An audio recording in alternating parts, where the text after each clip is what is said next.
Growing up when I was younger, I didn't see enough dark-skinned trans women, so I was very scared to be who I am now.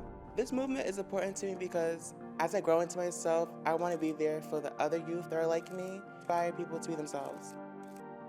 Given our, struggles as a community and our identities, we're not really taught to really take care of ourselves. I think that it's important for us to sort of seek that out as we start to understand more about ourselves and start to develop a sense of agency in terms of how we want to be treated for us and for our bodies. Pride is vital and important because pride, I feel like, is resistance, especially as Black and brown, queer people, trans people. When we are who we are laughing in the faces of opposition, in the faces of oppression.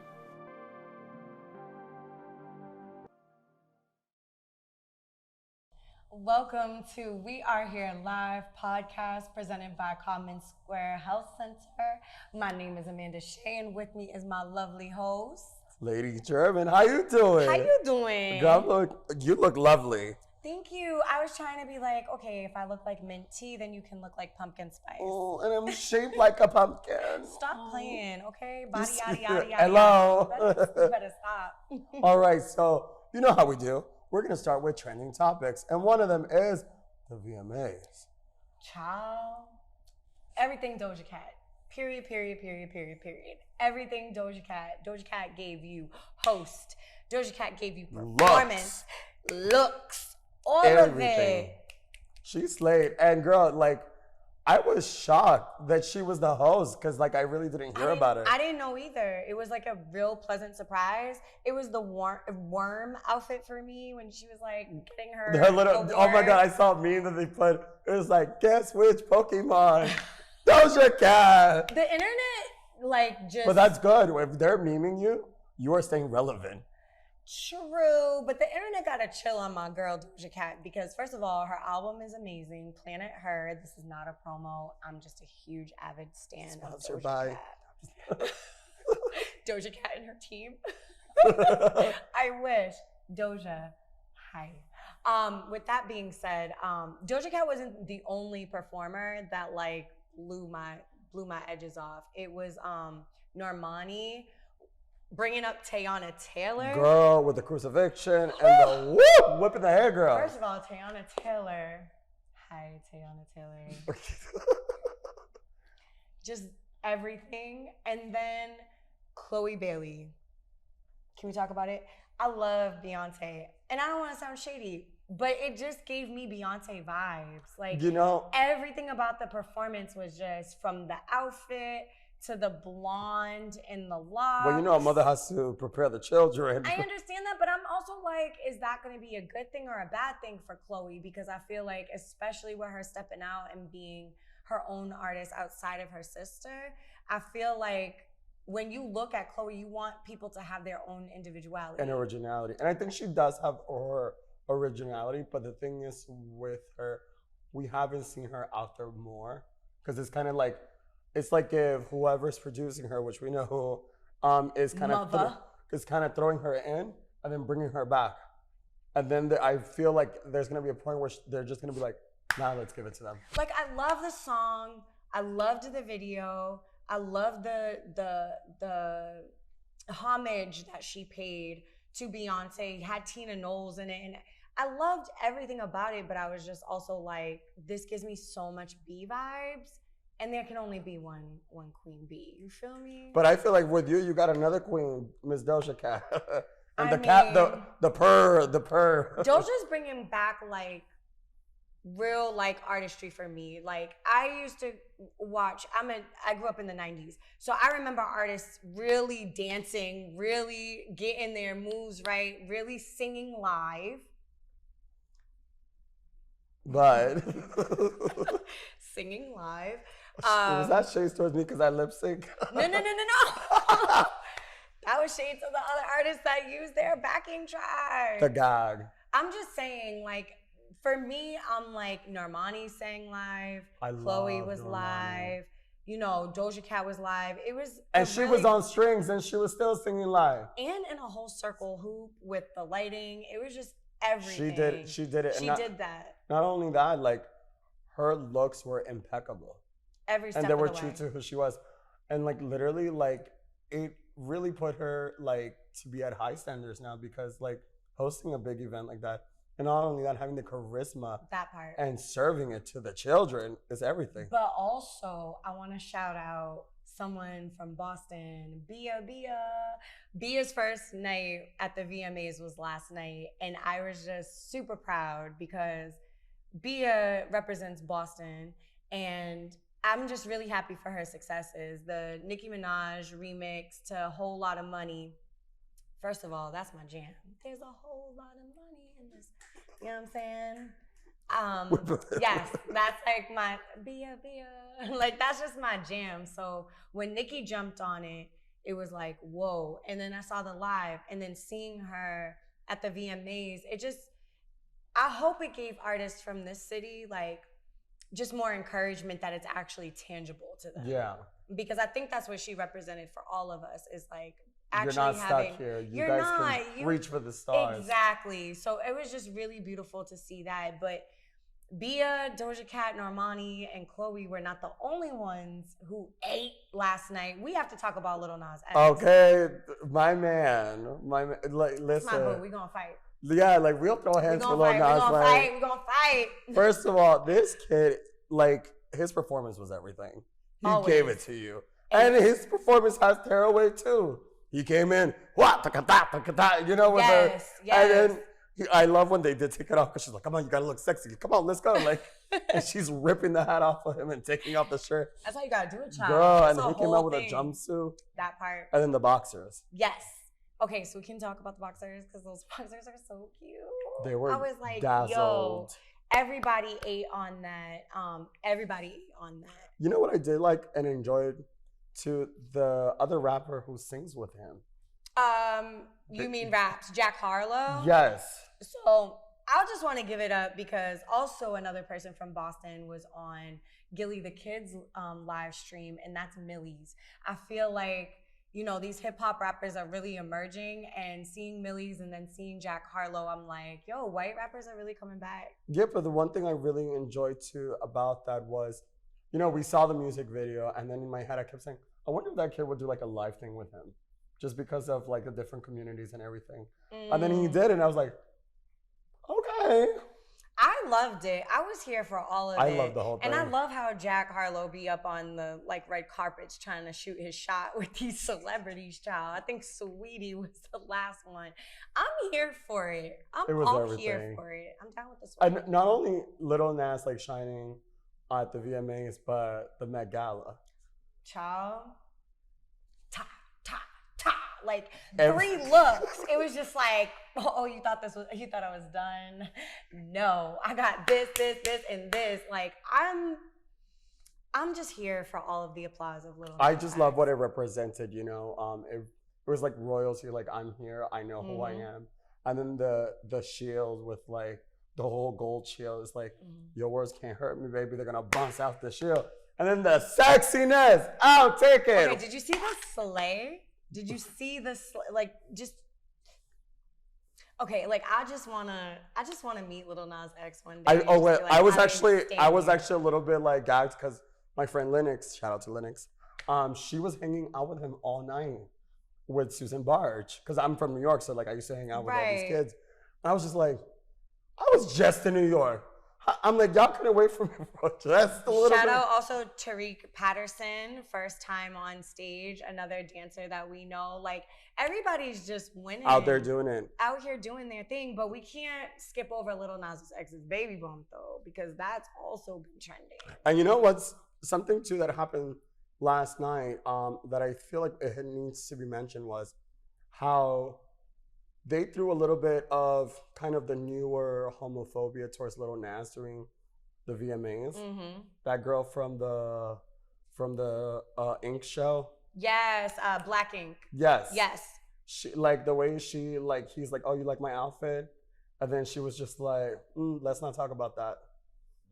And she shaded him, and he looked at her and then walked away. Bloop. We'll see a tweet later on. And we'll give it to you next time. Sure will. But let's dive into the baby bump. That is something that has been blowing up everywhere. You know, he's excited about his baby Montero. And I think that it's his metaphor. Like, you know, our artistry is our babies.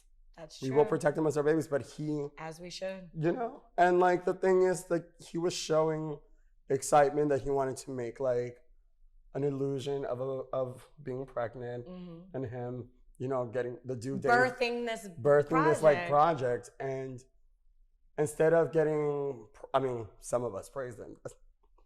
But then there was some of us who really had things to say.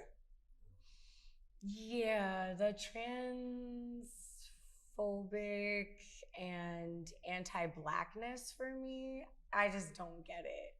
First of all, like, I personally have somebody who's near and dear to me who just had 2 twin babies and they're a trans man.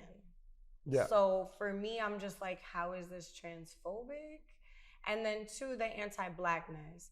Like, we really have to, like, destroy this narrative of, I'm gonna just say it, Black folks being upset that Black men are gay. It's like, that's not it. Like, everybody has the ability and autonomy to live their life in their most authentic forms and how they see fit.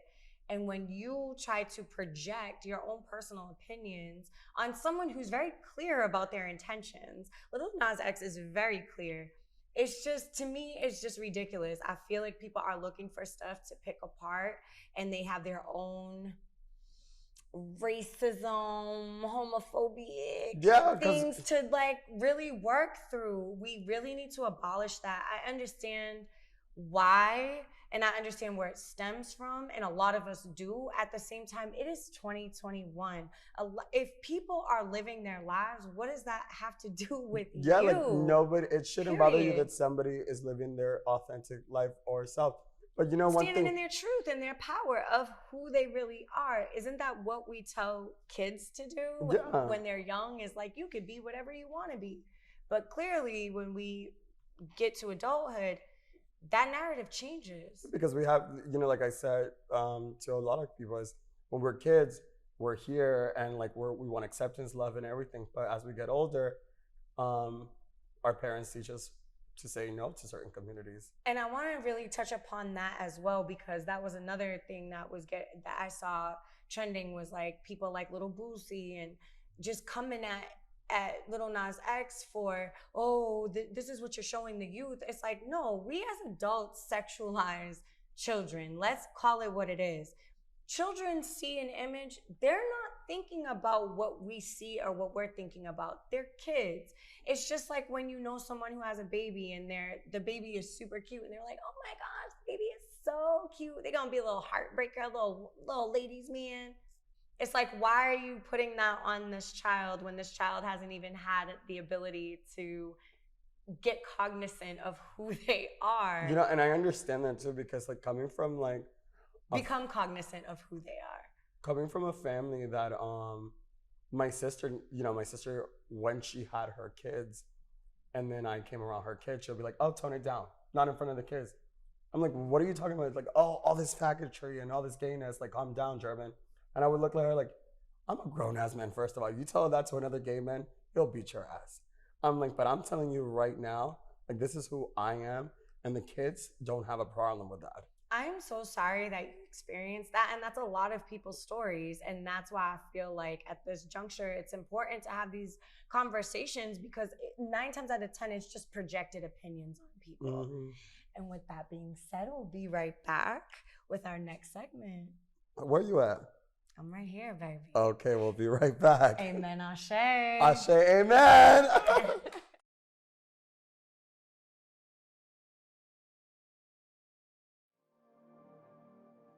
Welcome back to We Are Here Live podcast presented by Common Square Health Center. This featured performer this month needs no introduction. If you have witnessed Porsha O in action, you already know what you're in for. I'm gonna read Porsha O's bio for y'all so y'all know where to catch this performance. We're super honored to have Porsha O featured at Catch These Vibes, curated by no other Miss Sublime Love and the Other Boston. And if y'all know, you know, shout out Genevieve at the Other Boston, at the Fort Hill Bar and Grill. You can catch this mic every other Tuesday from 6 to 9 at Fort Hill Bar and Grill, right on Malcolm X Boulevard in Roxbury. So with that being said, I'm gonna intro Porsha O's bio for y'all, but I'm super excited. You gotta be there. You coming? Oh, girl, I'm already there. All right. Okay, cool. With the bio, I was like, clack, clack, clack. We in sync over here, because this is not something you want to miss. Okay. Okay. Okay. Porsha O is a Jamaica Plain resident and is the artistic director at Mass Leap, a literary nonprofit organization in Massachusetts serving youth artists. She has also co-founded the House Slam, a poetry slam venue at the Haley House Bakery Cafe in Roxbury that offers a free poetry slam and open mic events twice a month. Porsha is the 2014 Individual World Poetry Slam Champion and 2015 National Poetry Slam Champion. Okay, that's Girl, 2 I years feel like back y'all to back. wrestling over here. Back to back. In 2018, she was named by GK100 as one of Boston's most influential people of color. Okay. Word. She is also an MFA candidate at Emerson College and has a full-length collection of poetry forthcoming in 2019 with Button Poetry, which already happened. So if you know, you know. Rooted in Afrofuturism, magical realism, and sci-fi, Porsha's work is a spell in response to the world around us that carves out the future, reimagines the past, and outlives the present on her own terms. Oftentimes, those intersectionally marginalized are not given a voice nor resources to dictate their circumstances. Porsha's writing uses a dangerous imagination that allows folks of the queer, woman, and Black diaspora to dream up their best selves, outlive their oppressors, and dedicate their joy and dictate their joy. As an educator and organizer, Porsha seeks to cultivate spaces for emerging artists that allow them to deepen their understanding of craft and community. She has served youth artists in the city of Boston for the last 6 years and continues to grow spaces for artists in the audience of the art. In applying to the Boston Poet Laureate position, Porsha seeks to revolutionize how the city of Boston interacts with poetry. Porsha O is the Boston Poet Laureate, just so y'all know. She is interested in meeting with and exploring organizations and artists in the local area, as well as representing them in the national sphere. Her commitment lies in youth artists, emergent artists, and building community spaces that grow. So without further ado, we're gonna have Porsha O give us our featured presentation this month on our podcast, and we're so honored to welcome Porsha O. Particular well, and it begins with an epigraph from Amy N. Dalton and Lee Hung that reads, "Motivated forgetting is a psychological defense mechanism whereby people cope with threatening and unwanted memories by suppressing them from consciousness." It's called "We Drink at the Attenation Well." In Badagry, there is a hungry well of water and memory loss. In Badagry, there is a well of people lost across a haven of water. In Badagry, there was a port overwhelmed and unreturned. To omit within the mind is to ebb heavenward. Memory is a wealth, choking the brain in unresponsibility, violence in the mind, and the mind forgets in order to remember the self before the violence begat. In Badagry, trauma washes ungodly memory heavenward. In Badagry, there is an alternation well meant to wish away a passage, meant to unhaven a people. Violence is overwhelming, is underwhelming. In return, what the body eats, the mind waters. Responsible is the memory for unremittal.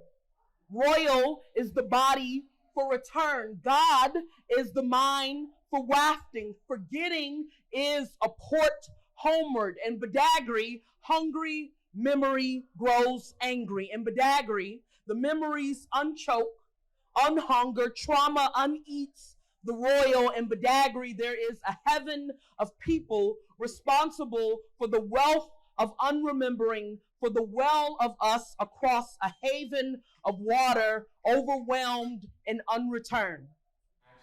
And welcome back to We Are Here Live podcast presented by Common Square Health Center. Again, I'm your host, Amanda Shea, and this is Lady German. You know, that's right. And we left y'all off at trending topics, but this one I want to kind of get a little more serious with because I feel like it's imperative for us to talk about it. And for me, it was the Texas abortion ban that just transpired this week. When I got the news of that, I was just extremely disappointed in how backwards our society can go sometimes. And for me also, I feel like there's so many reasons why women get abortions. Well, let's start off with this. First of all, Texas, it's its own motherfucking country. As we know. Okay? Because Texas still has a lot of things happening over there, even with having conversion camp therapy. Mm-hmm. So, you know, this is, to me, I think in my eyes, is not a surprise, but it's interesting to see how the nation has been woken up about this. Mm-hmm. So I want to really dive into it and talk about it. Like, what are your thoughts on this? I think the first thing that I initially thought was, one, sometimes you don't know when you're pregnant. So to do a 6-week stop is just, first of all, if we're being candid, it's to have men dictate what women do with their bodies is so past thinking. Like, we've had to deal and break down so many barriers throughout the years to just get women to have rights. And for them to take this away is just like a step backward in time. It's not progressive movement for me. I also think about women who are unfortunately raped and have to carry a child of their rapist due to this law. I also think about women who don't know that they are pregnant and don't want to have a child and don't feel ready, teenage pregnancy. There's so many reasons why a woman would have an abortion. And for me, I just feel like we shouldn't have control over that. Again, 6 weeks is really, really early in the pregnancy. Regardless of what your views are, again, we speak to people just being authentic within themselves and having their own autonomy over their bodies, and this is definitely not it. By governing women and saying, no, you can't do this, and then on top of it, you can sue or get arrested for those who know about it, is just, it's just not arbitrary. You know, I think that it's definitely, I come from a point of view where I feel like I don't know where I stand, because there's a moment for me where I stand for anybody who is willing to do whatever they want with their body. It's their body. Mm-hmm. It's their body. But I also think about some people who would think about, well, let's think about the children too. But it's just also too, what kid? Because it's just as a, but who gonna raise that baby? Yeah. Can we just talk about it? Because babies I have babies, 2 children myself, and I'm just who's gonna raise the child? Are you gonna raise my child? No. Are you gonna financially support my child? No. Are you? Because there's a Hispanic quote that always says this, and my grandma used to tell me that all the time. You can have you can have 10, 1, 5, 15 fathers, but mothers, you're only gonna have one. There's that. But also it's I just don't believe in people having authority over other people's bodies. I'm just not for that whatsoever. I know there's a lot of pro-lifers out there, and with all due respect, I understand where you're coming from. At the same time, it is not your choice because it's not your body, it's not your livelihood, it's not your life. You don't have to worry about this child being raised. The person who is impregnated by this child has to worry about that. And I don't think that at any point in time is it ever okay for anybody to govern other people's bodies, period. And you know what's the key word that you're saying right now? It's govern. Because when we have a government, it's supposed to be for the people. And most people are against what they're wanting to do? And is it really that the people are having their voice being heard, or is it the whoever is a part of the government or the control system, they're saying, well, no, we just don't want to do it that way?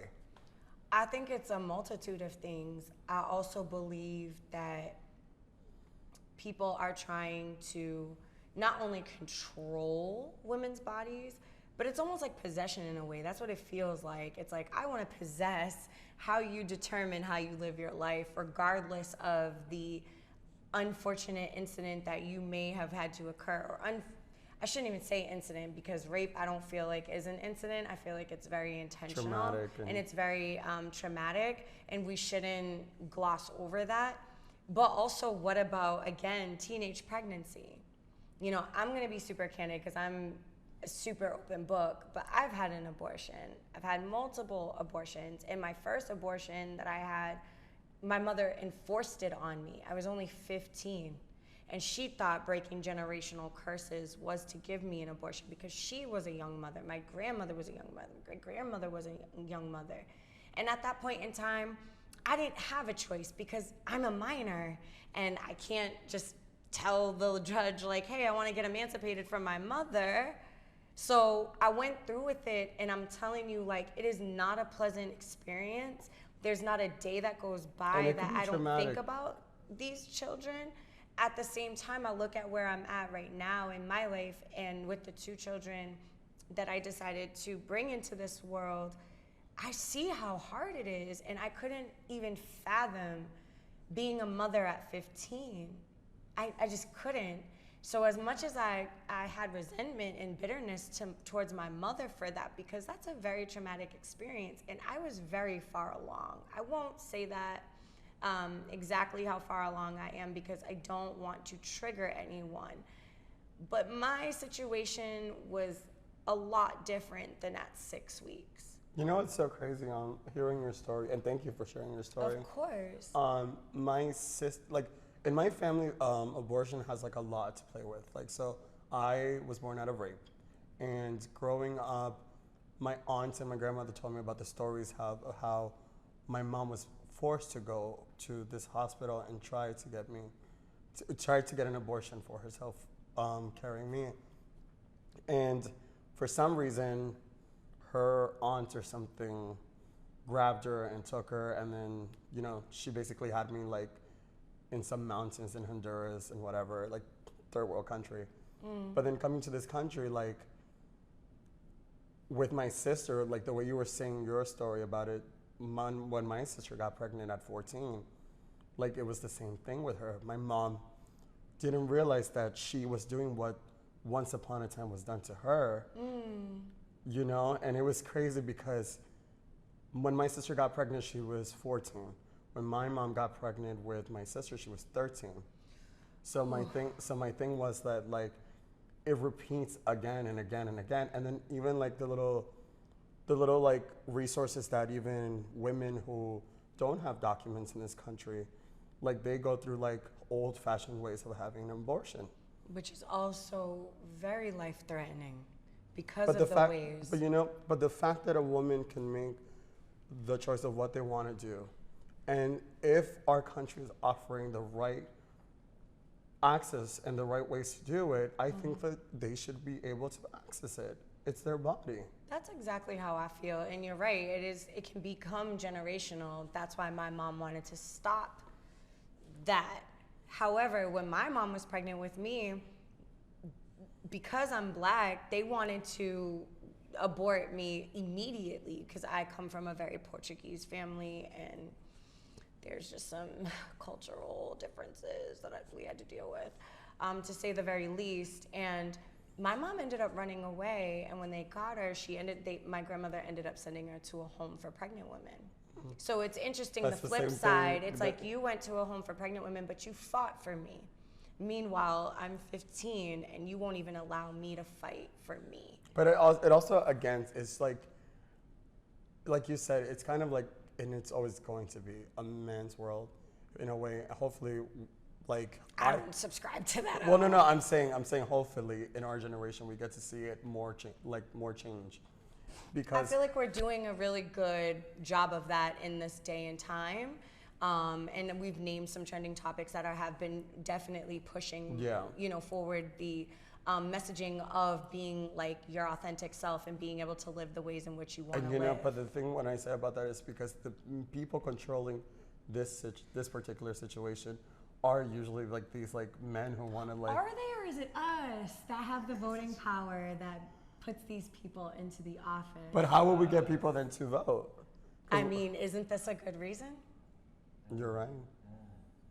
But we see a lot of people too. Like even last year, during the elections, like everybody got everybody to vote, right? So like, how do you think that we can influence people to like not have this pass and fight this? I think from where I'm sitting, from the city of Boston, I think that the progression of the city is moving forward.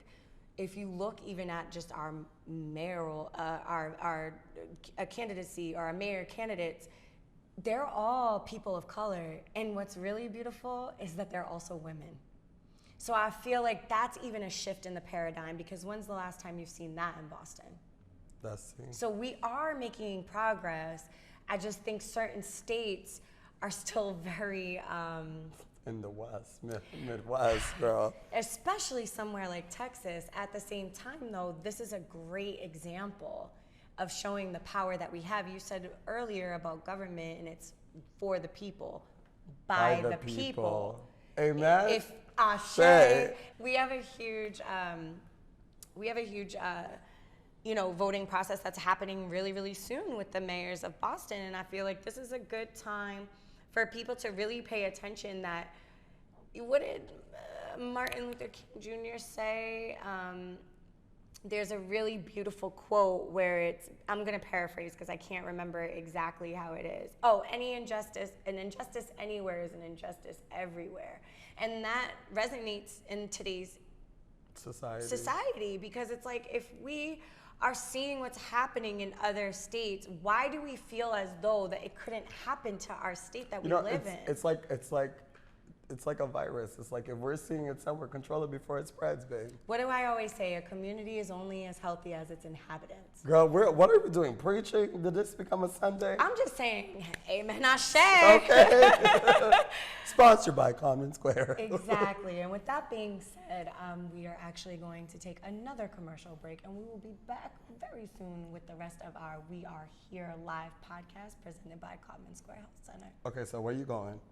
I'm here. Okay, I'm gonna stay over there. Okay. Be right back.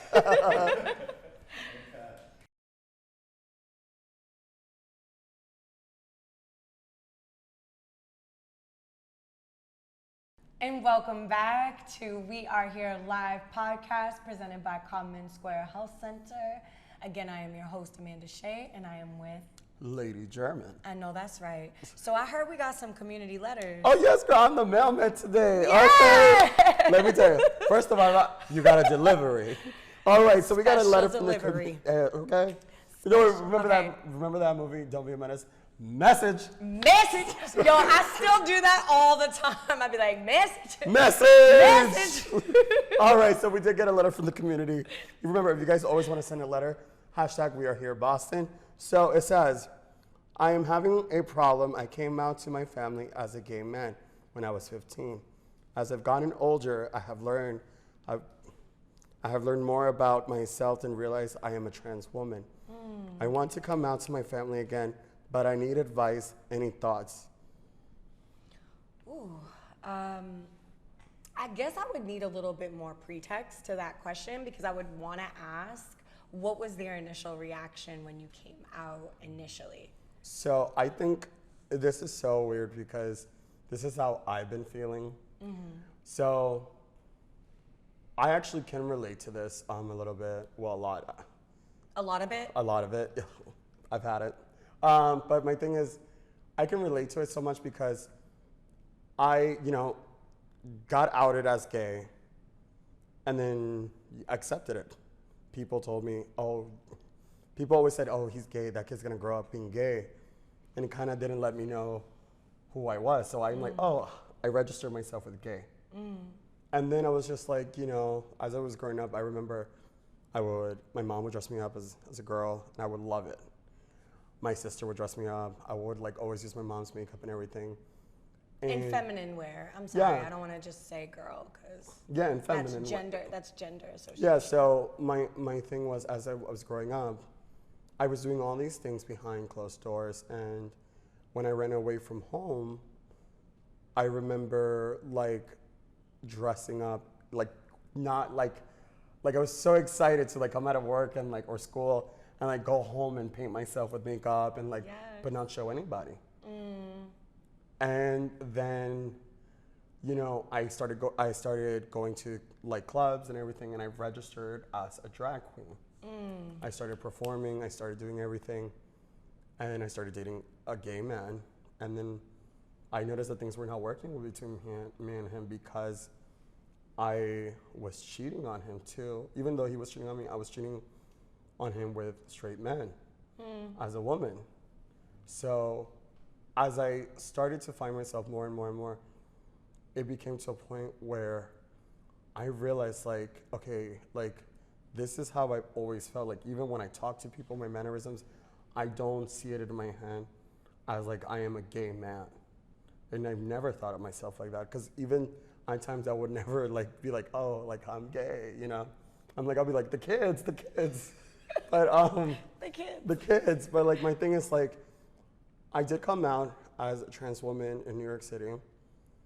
And it was a fear. It was thank you. And it was like a fear because people already associated me with gay. So it's like, oh my God, I have to come out again. Did you feel as though you had to like identify yourself all over again? Like Yeah, so what happened was like I would present female at my job everywhere, always, and I felt my true authentic self. But then when I came to Boston, I got fear because this community didn't know that. So I kind of got pushed in the closet again. And then recently, I actually understand where you're coming from because recently I went to the club like this and I was just like, no, like I'm like, this is not me. Like I don't feel comfortable. And I had a total breakdown because I'm just like, I'm like in a space where I know who I am, but society keeps telling me I'm this. But then because I do drag, people are seeing me as a man in a wig. So it's like a teeter-totter game, right? yeah, unfortunately. But you know what? To be honest, here's the thing. You have to ask yourself, if your mom already accepted you for coming out as gay and you're over here telling us how do you tell her? I'm assuming you still talk to her, which is a plus size. I would say your mother is gonna accept you for who you are. And even if she doesn't, remember, it takes time. Because I actually dealt with that with my mother before the pandemic. I actually did come out to my mother this year that went by as a trans woman because she would see me dressed up every day. In her eyes, she thought that I was doing the Zoom chats and everything, but in my eyes, I was living my true self. And then it just came to a point that I was like, I can't do this. Like, I don't know why I came back here. So I kind of left again. And you know, that's the reality for us girls sometimes. But my thing is, whether or not she accepts it, there's a bunch of women out there in the community who will take you in and who will give you the love that you need, feed you, and support you like a community. Hit a girl up. Yes. Yes. Yep. I'm so glad that you said hit a girl up because that's so true. I feel like y'all may see us on this podcast, but please feel free to like reach out to us personally if you feel touched or you feel concerned. Obviously, we have the community letters that we talked about before where you can send to We Are Here Live Boston, and you can always communicate with us. But if you feel drawn to Lady Germany's child, it's been a long day. Lady German's story, please like reach out directly and have that conversation because you're absolutely right. If you can't find solitude in love and compassion and empathy within your own family, Child, You got a there's so chosen many- one over here. You can choose. Exactly. We have chosen families. You So can choose your family. So with that being said, I think that wraps up our community letters. Please, once again, if you have any community letters to send us, we would love to read what you have to say, your stories. I know they're very personal, but please, we can have a conversation. It's a safe space. It's a safe space. Again, you can send your community letters to We Are Here Live Boston /commonsquarehealth.org. .org/hashtag. // And with that being said, we're going to take one more break for y'all, and we'll be back with We Are Here Live podcast. Well, I think I'm going to go over there. Be right back.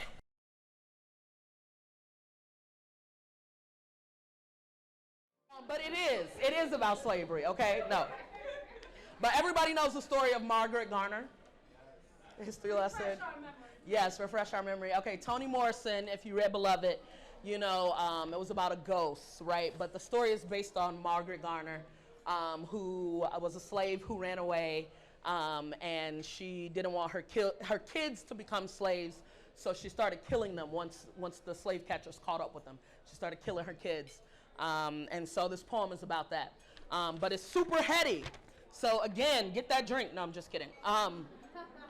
But it is written in 3 parts, 2 columns, and then a cross. So I'm gonna read it 3 different ways.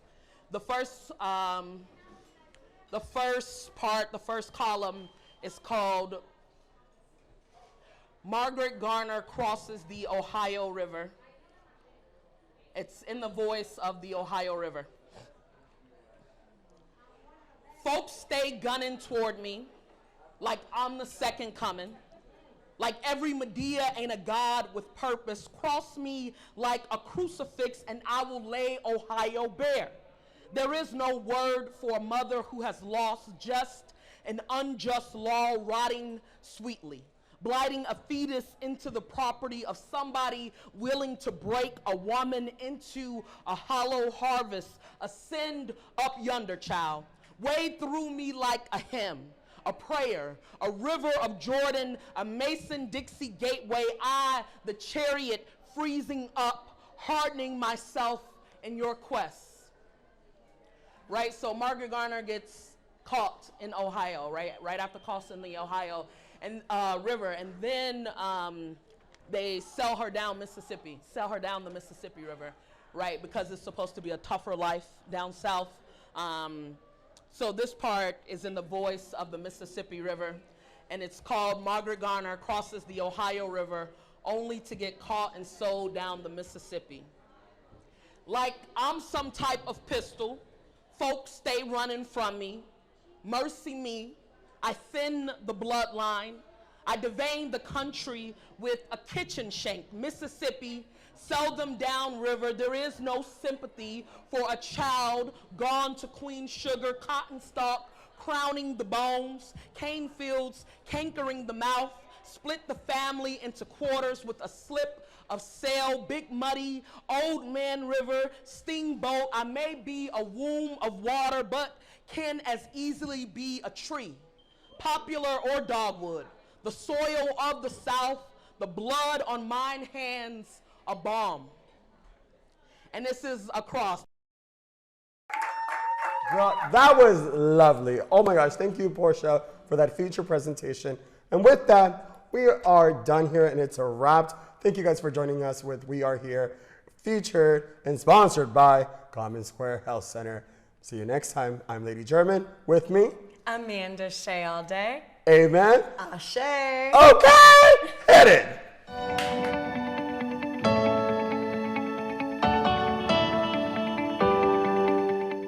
For more than 40 years, Common Square Health Center has been here for the people of Dorchester and the surrounding neighborhoods. We care for our community by ensuring that each person who comes through the door receives care that meets their specific needs. Codman offers primary and specialty care, including dental, eye care, and behavioral health services. One of Codman's specialty services includes sexual health. Our X Clinic is here to help you take care of all your sexual health needs. We offer on-site testing and treatment for sexually transmitted diseases, which include telehealth services, home HIV testing, PEP, PrEP, and more. You don't have to be a common patient to come to the X Clinic. Anyone can come in and receive whatever care works for them. Whether you're looking for a comprehensive exam and consultation or just a quick test, we are here for you.